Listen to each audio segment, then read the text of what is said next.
Hi, hello, welcome to Sattva Sadhana. My name is Ravishankar. Today, we are going to discuss about do your duty, forget the outcome.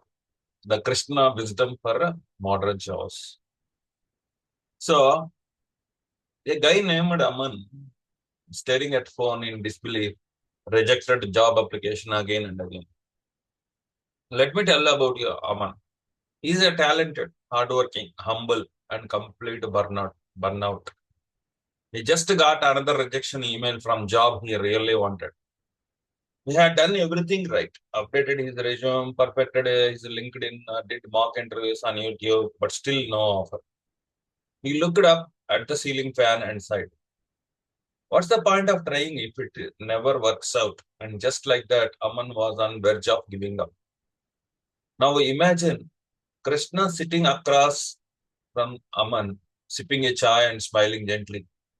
He leans in and says, "You have right to perform your duty, but not the fruits of the action." Wait, what? Sir, you have right to perform your duty, but not the fruits of the action. What does this really mean?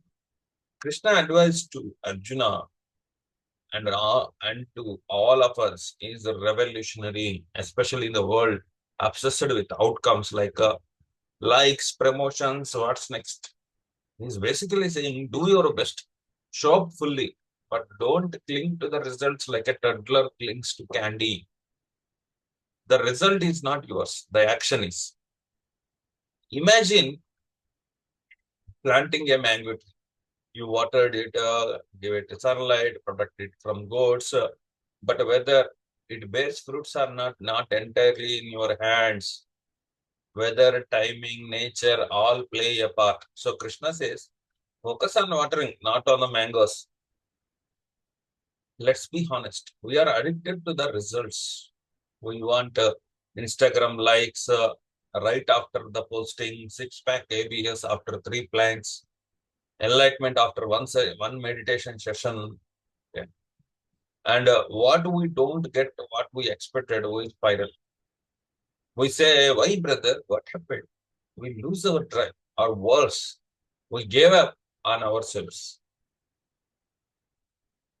But Krishna flips the game. He says, detach from the fruit, attach to the sincerity. So, expectations or reality. Ever tried meditating because you thought it would make you calm, only to ending up yelling at your own thoughts like, why I am thinking about a pizza in the middle of the home? Yeah, being there. That's exactly fruit obsession Krista warns us out about. Do the thing for its own sake, not because it will make you look gen, cool, or spiritual. Remember, Krishna was not saying this in a yoga studio. He was saying it in a battlefield to a warrior having an emotional meltdown. Arjuna had to fight people he loved. He was frozen with guilt, fear, attachment. Just like us, facing difficult decisions, scary changes, uncertain futures. Krishna said, act anyway, do what is right, let go of control, surrender the outcome. Back to Aman, after sitting with this teaching, he changed his game. He still applied for jobs, but now without a desperation, he worked on himself, but with a joy, not anxiety. He volunteered at a local NGO, not for a certificate, just because he felt it right. And funny thing, opportunities started showing up, but by then he was not even chasing them. He was flowing with them. So here's is the million rupee question. Are you doing your karma or are you just chasing the do your actions feel like offerings or transactions? Okay. So practice detached actions. Still clinging, help me, Krishna. I need this reminder today. When you let it go of the fruit, the irony is you become free. Free from the stress, free from ego, free from failures, even when results don't go in your way. Krishna message is not about being passive. It's about being purposeful without being possessive.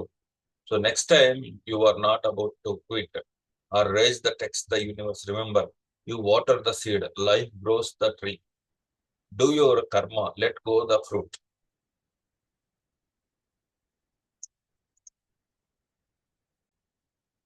Telling you you are you have a right to perform your prescribed duty, but not the fruits of action. This single verses in Bhagavad Gita carries the power to liberate your anxiety, restore purpose, and realign with your dharma. But how do you know if you are actually walking the path of Krishna describes? Here are the four signs that you are aligned with the deeper wisdom of Gita. Alignment with dharma, true duty. You are not just doing what you should. You are doing what feels morally and spiritually right, even if it's difficult. Krishna instruction to Arjuna was clear: act without selfish motives. If you work, our choices come from the place of authenticity, responsibility, and service. You are likely in harmony with your dharma. Ask yourself, does this action reflect my deepest value, even if no one notices or rewards it? Inner peace amid outer chaos. In chapter 2, Bhagavad Gita, verse 48, Krishna says, perform your duty equanimously, or O Arjuna, abandoning all the attachment to success of it. If you are able to maintain mental calm, even when outcomes don't go your way, that's a spiritual milestone. This does not mean indifference. It means a clarity without clinging. When the storm rages, but your center holds steady, you are not lost. You are anchored. Freedom from ego and attachment. Right action is not about applause. It's not about results. It's about integrity. When you act without carving a reward, without fear of failure, and without needing validation, you reflect what Krishna urged Arjuna to become, a selfless warrior of truth. I do this because it is right, not because it was prized. This shift from what will I get to what is right to do is when karma becomes karma yoga, self-awareness and soul growth. Krishna also told to Arjuna in verses 20 to 25, the soul is eternal, beyond the birth and death, untouched by pain and pleasure. When you start recognizing yourself not just as a body or role, but as the witness, the conscious self, you are being walking the path of inner awakening. Growth no longer means promotions or possessions. It means more patience, more presence, more peace. You are no longer tossed around by outcome. You rise above them. Reflect and realign. So ask yourself, are my actions rooted in truth or in the fear of failure? I am attached to results or devoted to righteous effort? Do I act from ego or from soul alignment? If your answers lean toward the latter, you are walking the path of Krishna pointed to. A path not of the perfect success, but of a perfect sincerity. Okay? So if you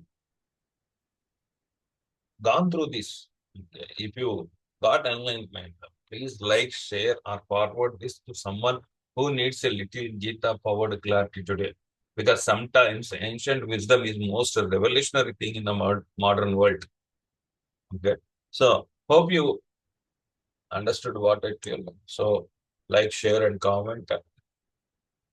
So if you are not subscribed until now, my channel, please subscribe. Okay. Thank you. We'll come up with the next video next time. Until then, thank you. Bye.